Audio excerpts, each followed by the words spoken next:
Good evening, good afternoon, good wherever. Happy to see you all. Toot and Orbeline would like to welcome you to Venerable Robina Courtin's How to Be Your Own Therapist. Thank you, Venerable Courtin, for taking time to be with us on this beautiful Sunday. Good. Thank you so much for having us. Thank you, and seeing you all, you people.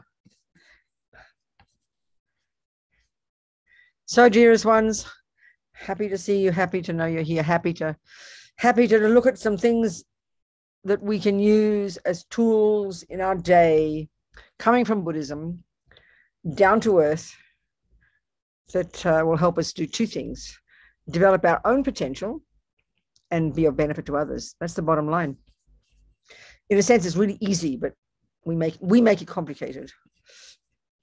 So we think, just motivate. All the lamas say, set your motivation. Maybe we'll talk about that now. It's a good point, actually. It's a good point that they say when you listen to the teachings about karma, this natural law that runs the universe. We'll talk about this.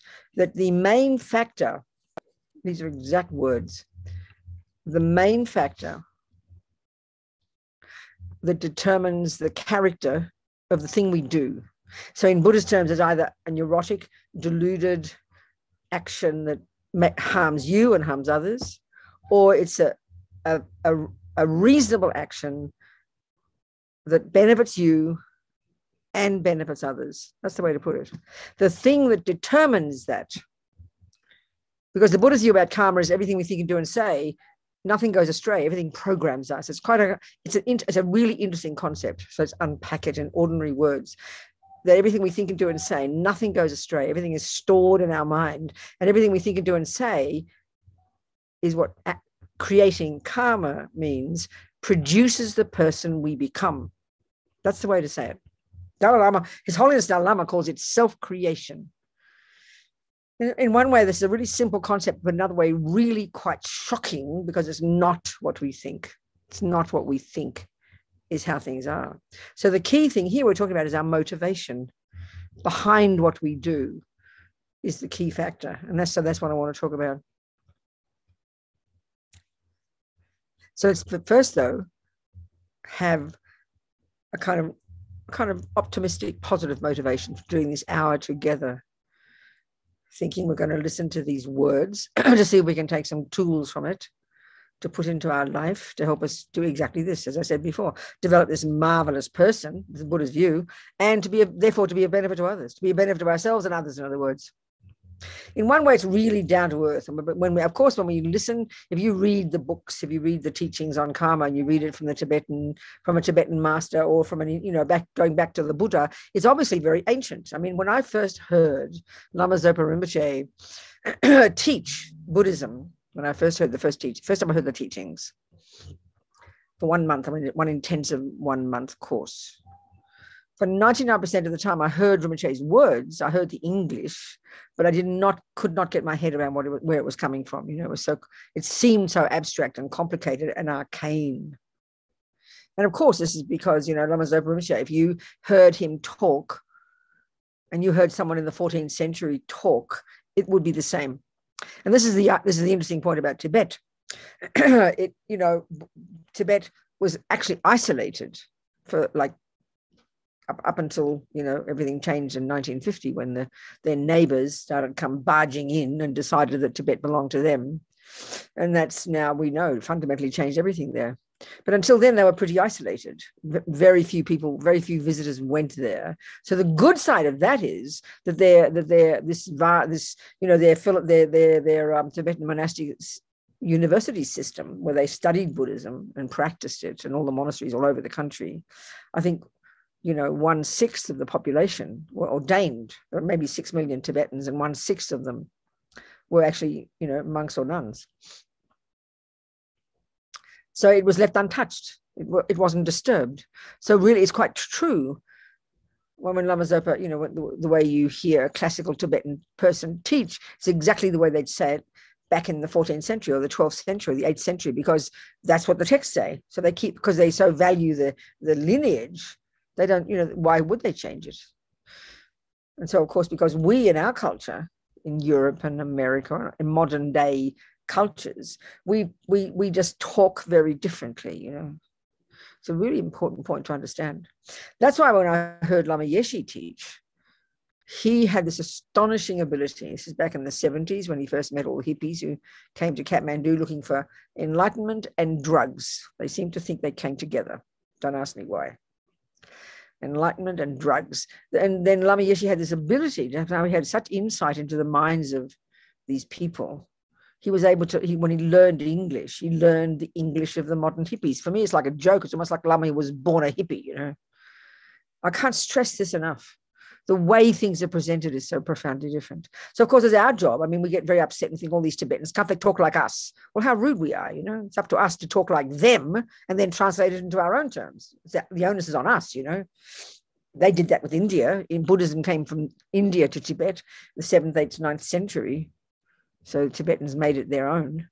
They even created their own alphabet. They created their language. I mean, their philosophical language, they've got kind of philosophical language, the honorific language, and down-to-earth, day-to-day language. They created it around the Dharma, you know. It's very interesting. So, okay, so karma, this concept, what does it mean? It's something utterly, it underpins everything in Buddhism. It's fundamental to the whole approach of the Buddhist worldview. Of course, if in the modern world, when you go to certain Buddhist centers, let's say, you know, like a Zen center that's coming from Japan, you won't hear much about the word karma. You won't hear much about that at all, because Buddhism has developed in different countries in a way that suits that country. But among the Tibetans, absolutely.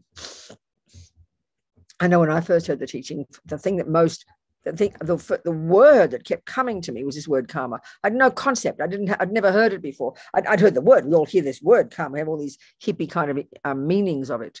But something struck me very deeply, you know. Even when I first heard the concept, it was the thing that I'd been missing all my life. And one of the teaching in Buddhism that I find, just without that, Buddhism for me doesn't have much meaning, you know. So why is it so profound, and what is it? Well, you know, this is where it also points out the fundamental difference between Buddhist religion, because I mean, yeah, Buddhism's got the trappings of religion. Look, you know, I'm Buddha, we sing prayers, I'm a nun, we have monks. Sounds like religion, doesn't it? The major difference, the radical difference, the thing that makes Buddhism quite utterly different from Christianity, from Islam, from Judaism, is that Buddha does not assert a creator. Well, you think, well, that's interesting, nor does materialism. Maybe Buddha is a materialist. Well, in one sense, you could say, yes, I would argue that Buddha is more like Einstein in his approach than he is to any Christian philosopher. And that's not meant to be sarcastic, you know. But in what way? In the sense that first of all, the approach, there's two parts. There's where we come from. What's the source of a person? So that's where it's totally different from materialism. There's no similarity whatsoever to the materialist view from that perspective. Whereas I would say that the materialist view is more similar to Christianity than to Buddhism from this particular first point of view. And this is the point of view I'm making, that the Christianity would say there's nothing that's not material. I mean, that's the kind of, now scientists are looking into all these things, but there's nothing that isn't material. There's nothing you can't see. You know, there's no such thing as a soul or a spirit. There's nothing non-physical. But they are similar to the Christian teaching, for example, insofar as Buddha, as the materialist view would say, you come from someone else. Christianity says you come from a creator. The materialist philosophical view says you come from mummy and daddy. They're the same view that they say that I am the product of someone else. I'm the handiwork of someone else. So in that way, Buddhism is radically different. In that way, I would say Christianity that posits a creator, and materialism that posit mummy and daddy, and you track back mummy, daddy, grandma, grandpa, back to the monkeys, and that way you're looking into the past, but you're the handiwork of someone else. And we know that whole view so permeates the modern materialist view of, say, mental illness and all these other things, that it's just something we take for granted. The first thing we do is when we hear, you know, got a problem, we think, well, what caused it? Well, it has to be out there. You know, it's the genes, the DNA, the chemicals, or it's some behavior of someone else. That view is very strong. We can see that. The Christian teaching is you come from God. But the difficulty with that one is your negativity doesn't come from God, only your positivity. So on the face of it, it seems kind of, I don't know, I don't find that very coherent. That's okay. There's the logic in the Christian teachings. But the Buddhist view would say the idea, actually, I mean, I say this in a funny way, but it really, I'm serious. The more I study and think about the Buddhist teachings and try to use them as my own view in life, the more weird it is, the more strange it is that you can come from someone else. That's not a possibility for Buddhism. Your body, of course, no problem there. It's evident your body comes from your mummy and daddy. It's pretty clear, you know, but not your mind, not your thoughts, not your feelings, not your emotions, not your anger and love and jealousy and kindness and your tendency to be good at football or music. Doesn't mean you haven't got genes, doesn't mean you haven't got a brain, doesn't mean you haven't got DNA. They're the physical ones. They're the only ones we posit in the materialist world. So this sounds a peculiar idea, but the Buddha would say that your love and compassion and kindness and tendencies are not in their nature physical. The physical and the mental play a role. They are connected. They are intimately connected. Your body and your mind are intimately connected. This is pretty clear. But your body isn't your mind, and your mind isn't your body. This is fundamental in Buddhism. So you track your body back to your mummy and daddy, no problem. You track your mind back to whom? This is the point. Well, not to a creator. No such concept in Buddhism. That's another whole discussion. Buddha argues with that and would disagree with that as a philosophical position. There's all his logic for why that isn't viable. He's not being rude. He's not criticizing people who have faith in a creator. He just disagrees, that's all, from his own experiential findings. So the Buddha's essential point is, one, your mind is not physical. Your love and your compassion and your kindness and your anger and your jealousy and your psychosis and you're good at music, good at football. These are not physical. These are mental tendencies, and mind in its nature. Mind in its nature is not physical. So what's its source? The body is mummy and daddy, yep. But what's the source of your mind? Well, a really simple way to put it is that one of the words they use in Buddhism for your mind is a mental continuum. And these are my words, a continuity of mental moments, like a chain of mental moments. It's pretty evident. If I think I've got this moment of mind, and then I've got a previous moment, the second before, and then the second before my mind was functioning, and the second before that my mind was functioning, and the second before that my mind was functioning. So you can, and this is a really good kind of analysis to do, or a good meditation to do, to track back this moment of mind, where to, the very previous millisecond of consciousness. And that came from where? The very previous millisecond of consciousness. And where did that come from? The previous moment of my consciousness. And where did that come from? The previous moment of that very consciousness.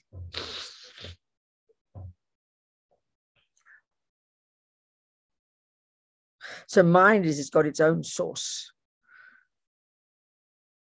It's a continuity of mental moments. It's one way to put it. It's a chain, a river of mental moments.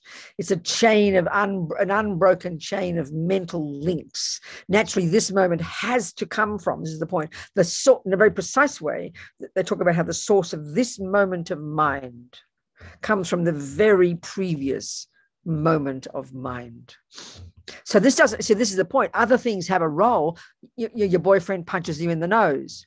Your boyfriend is kind to you. They are external conditions that will play a role on what happens in your mind.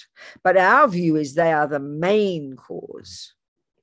But the Buddha says, no, they're not. They're secondary. The main source of the anger that arises in my mind this second, the main source of it is a previous moment of the tendency to be angry in my mind. In other words, for me to get angry at this moment when my boyfriend punches me in the nose, or from this moment for me to feel happy when my boyfriend is kind to me, that moment of happiness, its main cause is in my mind, a tendency to be happy. The main cause of that anger that arises, the main cause of that is the previous moment, the previous tendency to be angry. That's the way they say it. So the mind in general, this river of mental moments, if you did this little analysis, like as a meditation, thinking of this moment of my mind now, where does it come from? The previous moment. And where does that one come from? The previous moment. And you'd go back inexorably, second by second, and you would end up back in your mother's womb. You go back second by second, second by second, second by second. This moment comes from where? The previous one. That moment comes from where? The previous one. That moment of cognition, because the function of mind is to cognize things, to know things, to be aware of things. That's its job. This capacity for cognition is a real moments. And you would inexorably get back to the second when, little Bobsy, that's me, the combination of my body and my mind popped out of my mother's womb. So you go back a second before that and you go back, and there I was in the womb.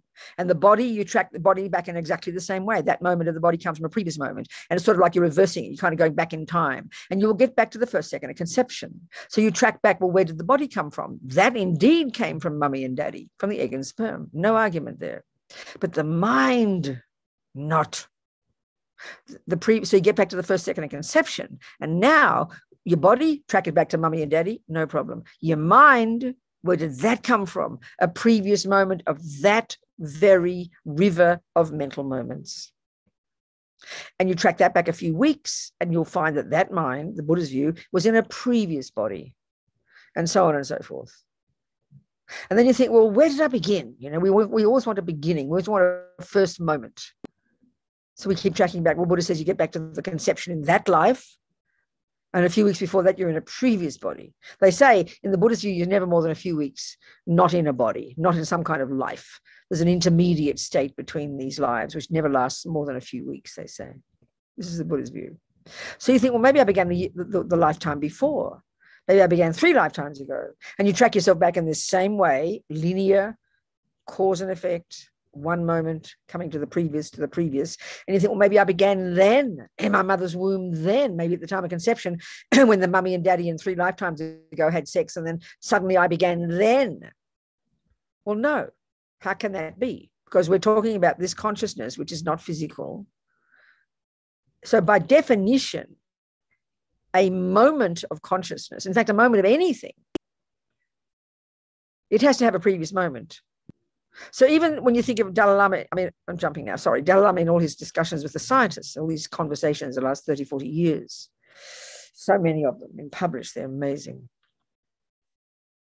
I remember one time, I'm just paraphrasing here, there was one discussion about, where His Holiness said, Big Bang, that's about the universe. It's the same argument about the universe.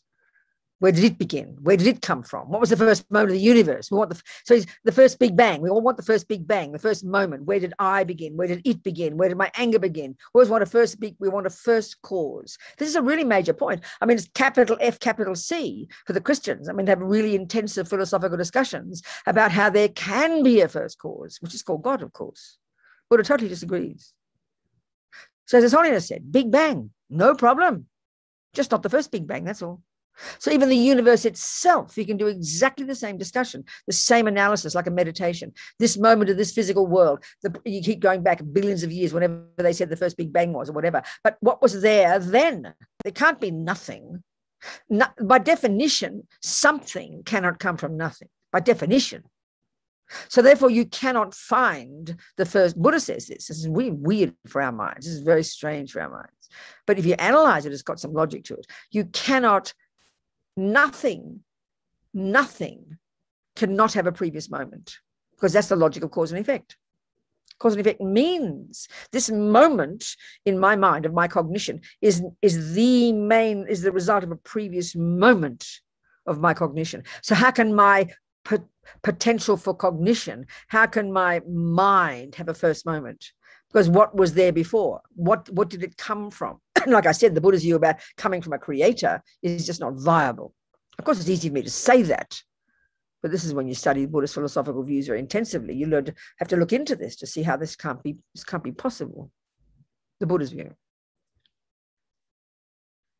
Anger and love and kindness can't be injected into us. Can't be caused by an external event. They're triggered. Yes, by an external event. No argument there. But the event, the mind itself, that whatever arises in that mind itself, its source is the previous moment of that. So from this perspective, the Buddha's view, this is one of the first things you learn when Lama Zopa started teaching all the hippies, back in the 70s, and he presented this lam rim, this presentation of the Buddha's view according to the Tibetan approach, this kind of packaging of the path to enlightenment. He always started with this idea of the mind, what it is. Because, if you come into Buddhist teachings in a Tibetan Buddhist monastery in the 1970s and never having heard Buddhist teachings, and you hear about reincarnation, you think, well, what reincarnates? Buddha doesn't talk about a soul. Your brain is your brain. So which bit of me reincarnates? That's why you've got to be getting clear what the Buddhist teachings are saying. He doesn't talk about a soul or spirit. And he does argue we have a brain, no problem, but that's not our mind. Our mind is not physical. And so then the other one is that the teaching which they would give is about how mind is beginningless. In fact, the entire universe for the Buddha, this is nothing special for the Buddhist approach. This is the Buddha's approach. It's beginningless. Everything that exists has its own series of causes, and you will not get to a point where you'll find a first cause. You can't get to that point because what caused that first one? It's a contradiction in terms. That's why the Christian teachings are so huge about the concept that there can be a first cause, and it's called God. Buddha disagrees with all this. So in that sense, it's a fundamentally different view. So what are the implications of this experientially? I find this is the most tasty thing. It means I'm the boss. It means I'm in charge. It means I created myself. There's no one else to blame for all my good and all my bad. And this is what's heavy for us in our culture. We can't cope with this, It's too difficult for us because we hear it as, you mean I'm the fault? You mean I'm to blame? Because part of the problem is, first of all, we only ever hear karma in terms of the naughty things. We always hear it as like a big stick that's used to punish us, because that's the view we put on karma. That's not what's being said. We hear it like that because we're so used to the punishment reward model. God is a creator, and if you don't do God's will, you get punished. And if you do God's will, you get rewarded. I'm not being mean or nasty, but that's the view we understand. No view like that in Buddhism, because there's no punisher, there's no rewarder, because there's no creator.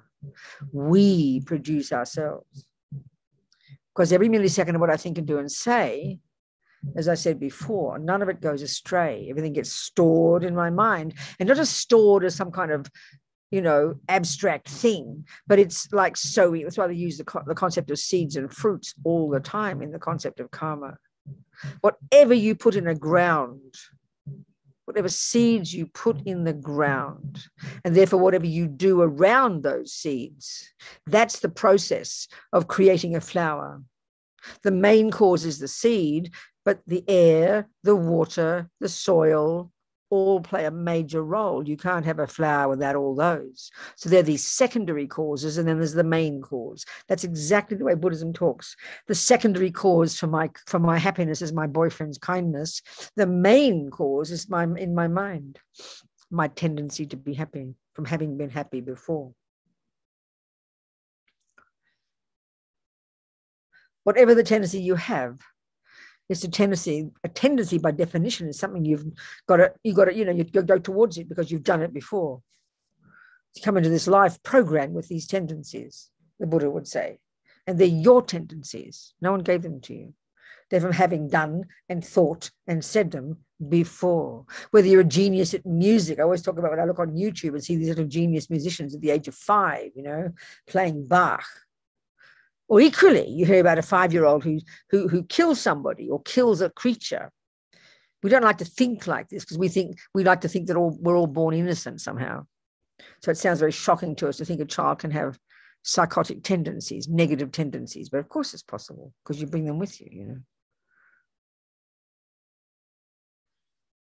So we're the creators, Buddha says. Like Dalai Lama says, we're the creator. I think I know when I began to understand karma, when I first heard it, it was so liberating, not suffocating. Many people hear it as heavy. I heard it as liberating because whatever I am, the main cause of it is my past action. So then that means I can change. And that's where, if I really believe I'm the handiwork of someone else, then I'm stuck. It's like, I'm stuck. I'm amazed by somebody else and they made me angry and they made me jealous and they made me depressed. Well, then, of course, what choice do I have? That's how we feel. We feel I didn't ask to get born. It's not my fault. We say that. We say that. That means I'm hopeless. I'm a victim. It's not my fault. What do you mean I should change? He should change. He made me. My mother should change. What do you mean I should change? We think like that. So the karmic view for me is amazing. If we hear it properly, it's an amazing view. It's encouraging, optimistic. There's nothing, as Lama Zopa says, our job is to mold out. We can mold our mind into any shape we like. We are the boss. I love that. It's fantastic. So anyway, the thing I wanted to get to triggered this was this discussion about motivation. So let's look at the kind of the components, let's unpack the components of an action in order to determine how you create this karmic process, Let's say there's a positive action. So in general, we can see in the world, without too much being complicated, that an action, if you punch someone in the nose, you can see that's a negative action because, the person suffers. And if you give a person a nice gift, you can see that's a positive action because it makes a person happy. Speaking very simply, it's hardly complicated. Look in the world, we can see this. So then people do those actions. So then let's look at this process of creating karma, or the word, apparently the word means action. I don't know. I don't speak Sanskrit. So if you go and do an action of generosity, like you give a homeless person, say, or give anybody, say $10 or something, that in general is a positive action. In general, if you walk up to a person and punch them in the nose, that's in general a negative action. You can see this in general. But let's unpack what's involved in our doing those actions that determine what seeds are planted in our mind. This is the idea. I mean, the Buddhist one, especially the Tibetan Buddhist one, because of the Tibetan Buddhist monastic university system, they really study in depth the details of these things. It's kind of interesting. And the thing is, we know perfectly well anything. That's why we're good at it. In the modern world, we're good at science, aren't we? We can look at a beautiful garden. We can see lovely roses and flowers, and we know we want them. But we all know to really do it properly, you need to learn the details of botany. You can't just cross your fingers. Well, so the Buddha says, if you create yourself, honey, you better know the details. You better be in charge of it. You need to be in charge of it. Don't just cross your fingers and hope someone else will think you're a nice person and you'll get rewarded, which is the kind of a cliche view, like I said, that we have with faith in a creator. And I'm not being sarcastic. Well, if I'm good, God will see I'm good and he'll reward me. That's okay. Nothing wrong with that view. I don't criticize anybody for having faith in a creator. But the Buddhist one says, we're in charge. I'm the one who brings my own happiness. I'm the one who causes my own suffering. So I should know the details, surely, that I can be in charge of the process of growing my own garden. Let's just break it down. What's involved? And let's say that simple action of kindness, that goodness, that generosity, let's say that generous action. So there are 4 things in place when you do that action of generosity. Obviously, generosity implies a person or a creature, doesn't it? You're not generous to a tree. I mean, people might talk that way, but we're talking about a sentient being here. So there's either the dog, let's say that little dog, you see a hungry dog. So the first of these 4 components in what they call a complete action,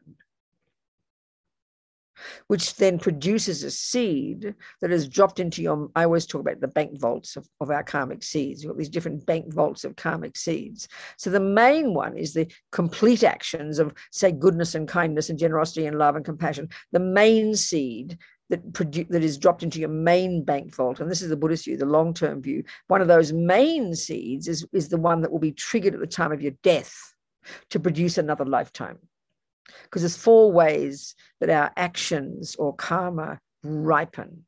One is as a type of rebirth, and a complete action with these 4 components in place is a seed that will produce the type of rebirth that we got now. For example, we can deduce from the Buddhist point of view that at the time of our death, and it's already quite complex, it's quite fascinating process, in our bank vault of positive actions of goodness and non-harming, especially one of non-killing or benefit non-killing, that is the cause of why our mind found its way to our present mother's human womb. It wasn't just some accident.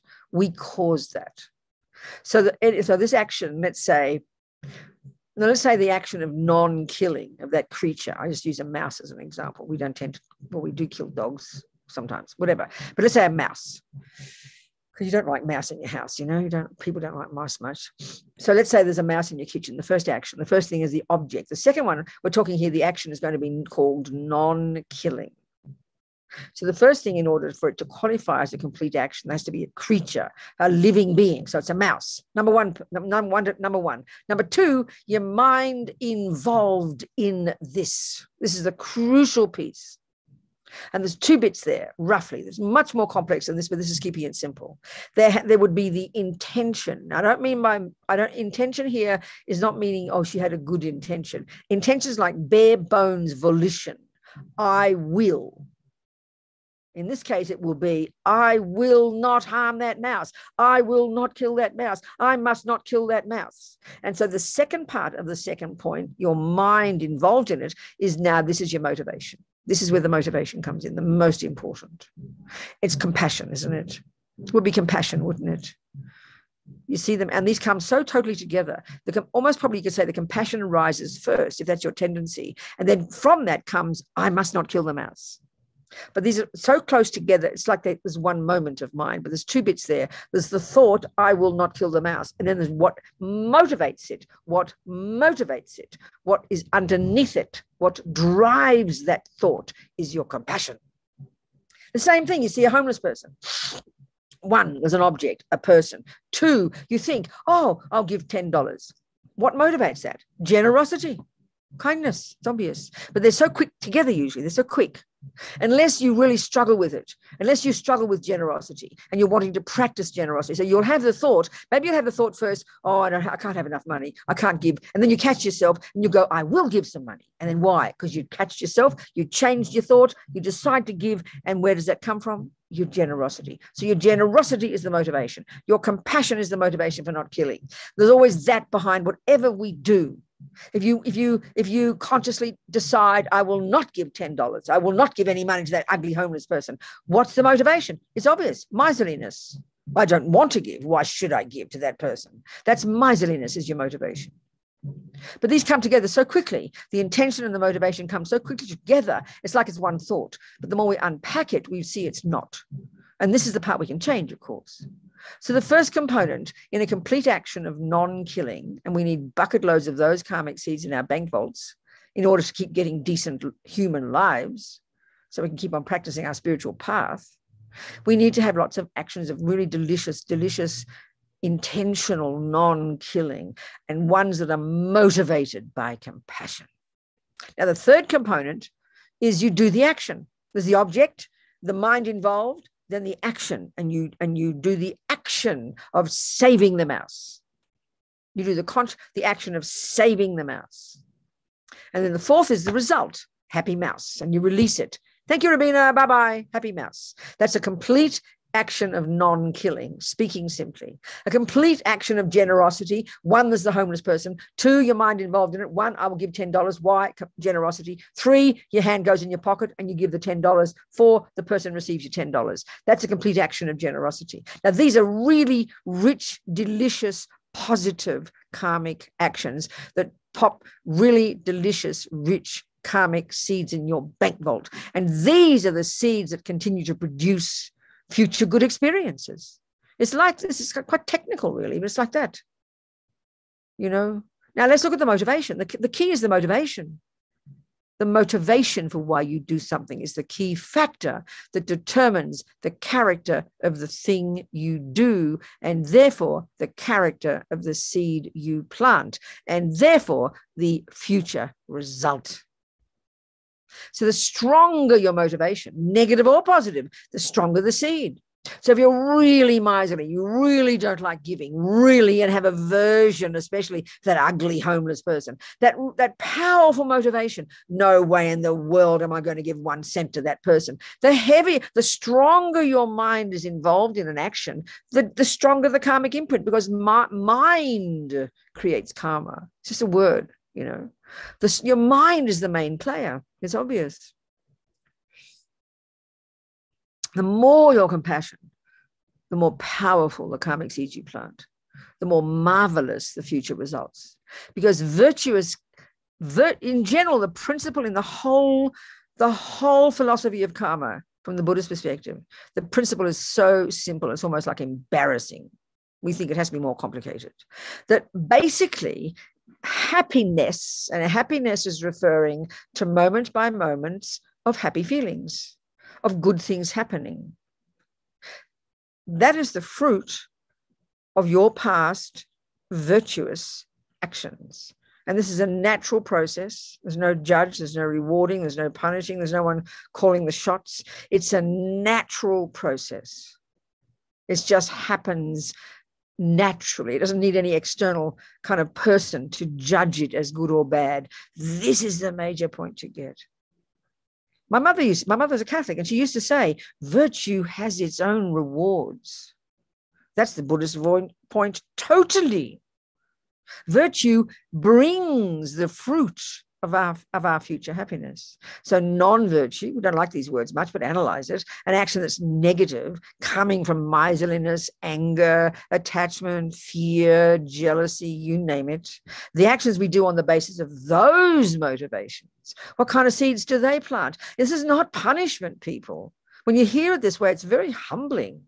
We produce our own suffering. So suffering, feelings of suffering and bad things happening to us are the fruit of the past negative seeds we planted based on doing actions motivated by anger, attachment, and all the rest. It's not as complicated concept, but it's just we hear it in a very emotional way as blame and punishment and reward. There is no concept like that in Buddhism. So we've got to think about it carefully. And then we realize we're in charge. Then who in the name of heaven on earth would not want to try to do positive actions? And don't think this is selfish. We think, oh, that sounds so selfish. But it's practical. It's your garden. You create your life. You don't say, oh, what do you mean I should want to sow nice roses and vegetables in my garden? That sounds selfish. Don't be ridiculous. You've got to take care of your own garden first. Then you can share your veggies with everybody else and show them how to plant their own veggies. So we have to understand this process at the very beginning of the Buddhist teachings. It's for our benefit. We don't like hearing this. It sounds selfish to us. It's so weird. We produce ourselves. So if I produce myself, I know I want to be a happy person, a wise person, a kind person, a loving person with good things happening and money in the bank and lovely family and friends. And you know, of course I want that. Who the hell of God, who in the name of heaven doesn't want that? And this is the first level of happiness, simple happiness. There's more advanced levels of subtler happiness we can get. That's for sure in the Buddhist teachings. But start with the simple level. Everybody wants to have a happy life, have people to be kind to them, loving, generous. Well, guess how you're going to get that? By you doing those very things. You're the producer of it. Don't be ashamed of this. It's logic, you know. So the motivation is the key thing. And the motivation just means what compels you to do something. That's why we have to unpack our minds and look at ourselves carefully and then change our motivation. So if we look at our relationship, let's say with my relationship with my boyfriend or something, mostly at the moment, what motivates me to be kind to my boyfriend is because I know that he'll be kind back to me. So we kind of, ego has a big vested interest in it. So in the end, mostly in our relationships, we're totally motivated by self-centeredness. That's not being mean. It's pretty obvious. And this is the function of attachment. Attachment's our main motivation for being kind to the boyfriend. Because I know that if I'm kind to him, you know, he'll be kind to me. You know, we don't like to think it sounds very selfish, and it is. That's why we have to change our motivation. Because we have to become conscious, we have to become aware of our mind.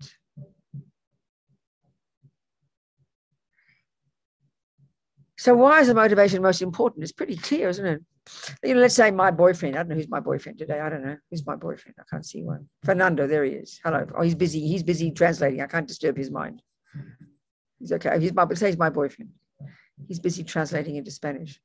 So let's say Fernando's my boyfriend. Let's say I want him to be my boyfriend. And I know he's rich. Simple example. And I'm poor. So I think he's gorgeous anyway, but I really want him to like me because I want him and his money. I mean, just think simply, you know, think simply. Then, of course, my major motivation is going to, you know, I might love him, which is wanting him to be happy, which is virtuous. But my main motivation is attachment. So I'm just yearning for Fernando to love me and think, isn't she wonderful? So my motivation, especially let's say he can't find his wallet and he needs a taxi, and I go, oh, I'll give you $20 for that. Don't worry, don't worry. No, don't pay me back. It's all right. He'll think, oh, how kind Robina is. She's so generous. Well, no, she's not. She mightn't even like him that much, but she wants his money. So her motivation stinks. Her motivation is very impure. Her motivation is what, is she's looking like she likes Fernando. She's looking like she's being kind to Fernando. She is being kind. He gets the $20, but my motivation is not very clear. It's not a very pure motivation. And that's how we do a lot of our actions. They're not very pure. They're very mixed with a lot of, I'm going to get the result, That's why we've got to really look at our minds.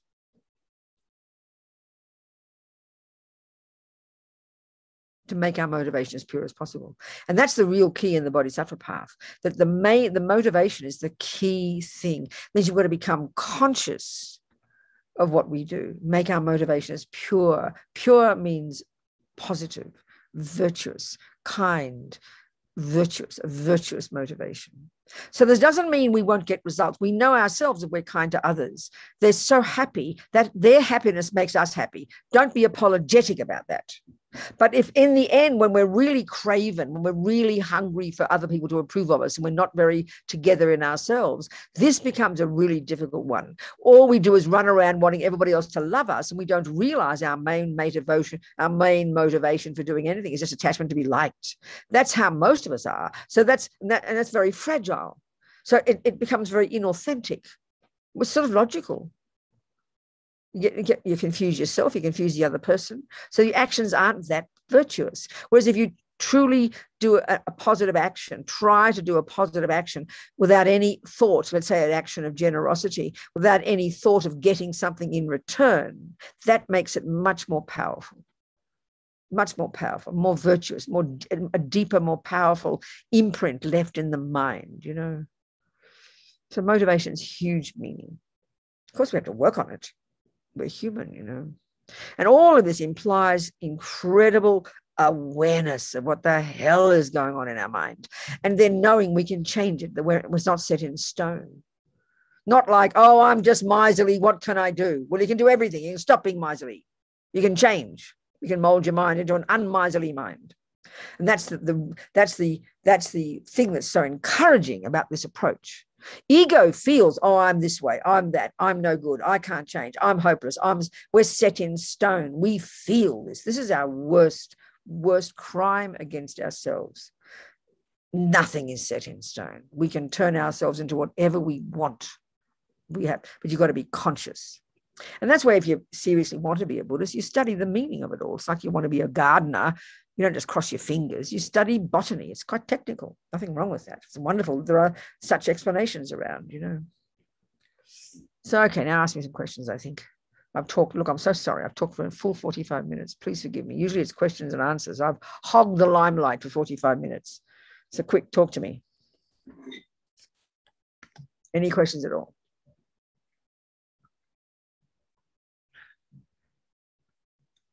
Nothing?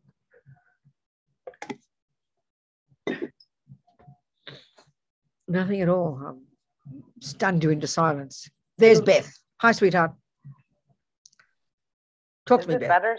It's quiet, darling. Get a bit closer, I think, Beth. I can't hear you so well, sweetheart. Is that better? Bit better, yeah. Okay. Is it better with a generosity sometimes to do things like random acts of kindness? You just don't want anybody to see what you're doing, know what you're doing. Is that a better way to kind of That is a very much better way, Beth. I think when we understand this attachment to reputation, the way they say it in Buddhism, which means this craving to be seen as a good girl, it's very deep inside us. So it's a really good practice to make these actions invisible. Absolutely. But on the other hand, it depends. Let's say you're working for a Buddhist, let's say, say you're part of a Buddhist center, and the Buddhist center relies on generosity. And let's say you're generous. It's good to have a list of donors. That encourages other people. Your motivation would be to help other people. That's okay. But in general, it's really powerful to do it quietly without showing off, and to try and make our motivation as pure as possible. Absolutely, Beth. It's a very good practice. Yes. Yes, Guy. In the mouse scenario, if you just leave the mouse alone, like you don't do any action, is that still a complete That's a really good point, Beth. It's sky. It's the whole thing is when we understand that it's just a concept, isn't it? Karmic seeds. It's just an analogy. There's no seed. It's just the way they talk. It's a good analogy. So obviously, if karmic seeds are imprinted in the mind, the stronger the mind is involved in anything is more powerful, therefore the karma. If the mind, you see a mouse and you're not even hardly aware there's a mouse there because you're so busy thinking about your dinner and you don't particularly care about mice, but you leave the mice in peace, that's not even a non-killing action, because there's no thought, I will not kill. There's no thought of compassion. There's no thought, I must save. So the stronger the mind is involved in whatever we do, the stronger the karmic seeds. That's pretty evident, isn't it? It's pretty logical. And that's why, for example, there could be a mouse in your kitchen, but you don't even see the mouse. But somehow your foot lands on the ground, let's say, this is not the other way around, and your foot lands on the mouse and it dies. You could argue there's almost no karma involved because you had no thought to kill. But your foot still, and a lot of the actions we do are like that. We're harming sentient beings just by existing because that's the nature of the universe. But there's no intention to harm. There's no wish to harm. There's no motivation. So you can't say there's very strong karma there. Not at all. The same with positive or negative actions. Let's say you walk past a homeless person. You have no thought to give. No thought not to give either, but $5 falls out of your pocket. The homeless person gets their $5. They're happy, but there's no karma created by you because your mind didn't do anything. So it's what your mind does is the key thing. And then your body and speech act the mind's thoughts out, don't they? Do you see? Yeah. And that's why doing practices of loving kindness meditations and compassion meditations, we say, well, that's only the mind. How does that help? Well, you're producing a compassionate person. Eventually, you'll go out there and your hand will reach out and do something. We've got to train our minds. And that's why meditation is a meditation, or doing retreats, just you isolated in one place, doing all these practices. It doesn't go astray. You're turning your mind into a most marvelous person. That's brilliant. You know, we need those types of actions, meditations. Then you go and do the action after. Do you understand? Yes, go. What else, people?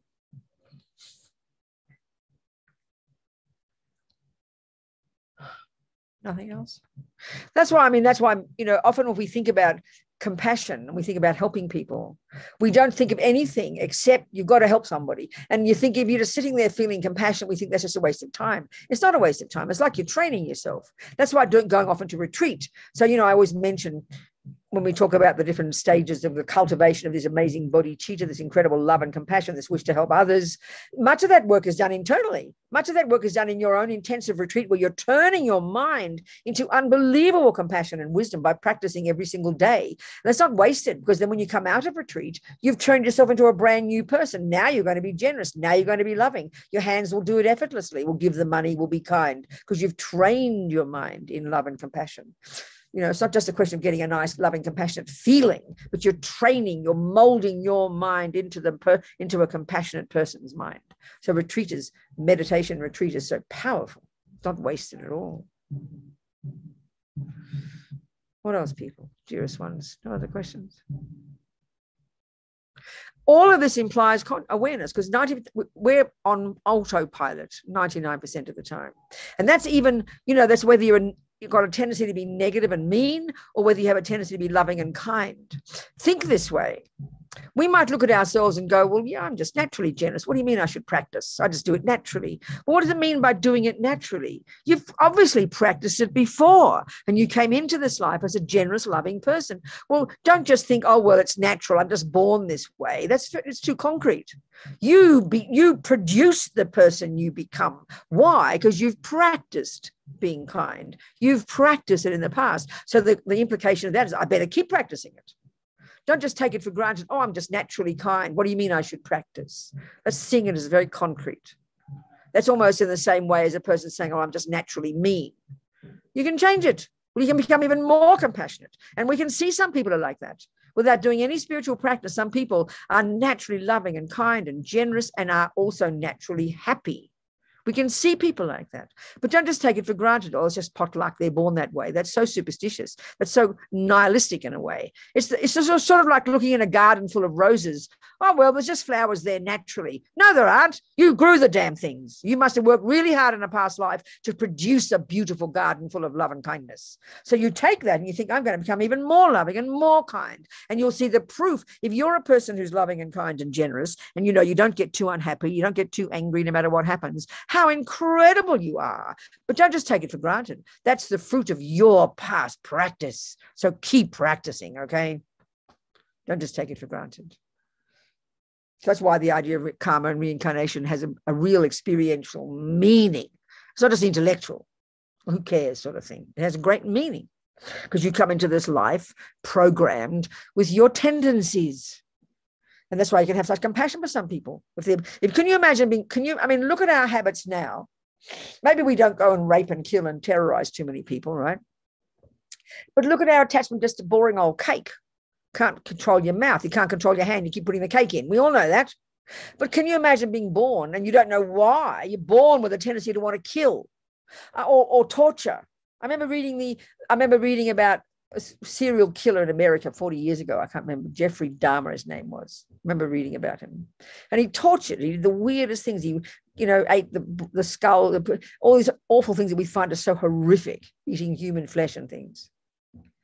I remember it was very poignant, I remember reading an interview with him or something. He said since he was a tiny little boy, he didn't know why. I'm putting words here. He didn't know why, but he had a tendency to want to cause the creatures suffering. He wanted to harm them. He got pleasure from it. Now, his mother didn't teach him that. So if you don't have the view of reincarnation and you have the materialist view and you see that his mother doesn't torture, we think, what the hell, what's going on, where did this come from? We are full of repulsion. We just want to think, well, maybe he goes to hell, put him in prison and leave him alone. But can you imagine, you look at the suffering of your own mind, having a tendency to not, attachment to cake, attachment to, whatever it might be. Look at the pain it causes you, not to mention the harm you do to others. Well, can you imagine the pain of that little boy? And as he grew older, he was obsessed because one of the tendencies of attachment is you think of it all the time.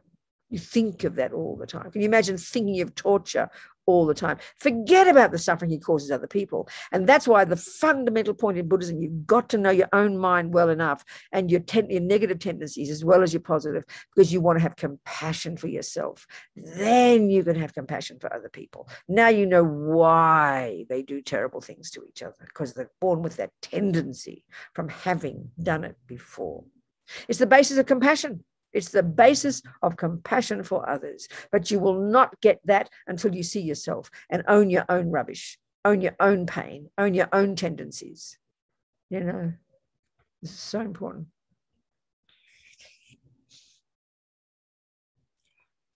What else, sweetie pies? I didn't give the least number of questions today than any time ever. It's because I talk too much. I'm sorry. Are there any questions for the last 5 minutes? And if not, it's okay. We can take what I've said and think about it, and just try and hear it, not as some kind of Buddha shoving it down our throats, not like that. He's just telling us what he has seen to be true. He's saying it's over to you people. You can decide what you want to do with this, it's up to us. It's not a question of blindly believing. That's superstition for the Buddha. That's kind of ignorance, just to blindly believe something.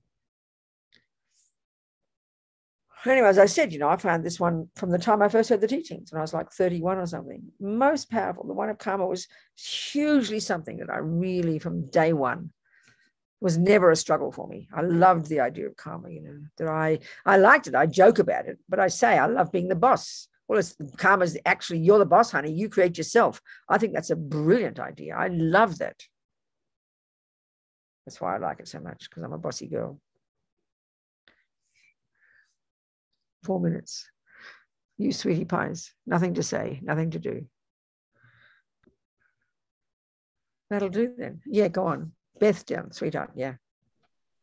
I don't know if this is relevant or not, but you had mentioned Jeffrey Dahmer. I did a biography about him in high school. And I remember just interesting. How very interesting, Beth. That's very fascinating. Go on. I had compassion for him. And my mother brought me to a psychiatrist. And later on, he ended up getting killed in prison the exact same way he murdered the first person. But I really doing that as a young person, I was probably like 15 or something at the That's time. right. What Yes. really struck me about that, even as just not knowing anything, was it's just this it was very sexual, and I at a very young age I thought sexual energy is so freaking destructive, and that so stuck in my mind for some reason. But I really had compassion for him. I understand that. That's very interesting. Very weird to other people. That's right. That's really nice to hear. Thank you. Now it's like when we really can see that. Yeah, that's right. And you're able to see how his own tendencies harmed him. That's the most powerful one, Beth. I tell you, that's very fascinating. Thank you for telling me that. That's really fascinating. No, I remember that one of the prisoners I know lived in the same prison as Jeffrey Dahmer. So he told me about how he was murdered. Yeah. Yeah, people. So the karmic one, and the other one is we tend to think of it only as the bad, and we tend to take, this is what I want to finish with this point, we tend to take the good for granted. This is shocking. There's every tiny good thing that happens to us is the result of one of our own past virtuous actions. This should be so moving for us and should encourage us then to continue to want to practice knowing our mind, giving up the neuroses and growing the goodness, because we first are the beneficiaries of that. Then on the basis of this, we can help others. This is the first one, so important, so incredibly important. That'll do for today. Thank you, dearest ones. Everybody, so kind. Thank you. Shayla, thank you for hosting, sweetheart. So kind. Thank you, Shayla. Thank you, everybody. Much love. Keep moving. Never give up. See you soon.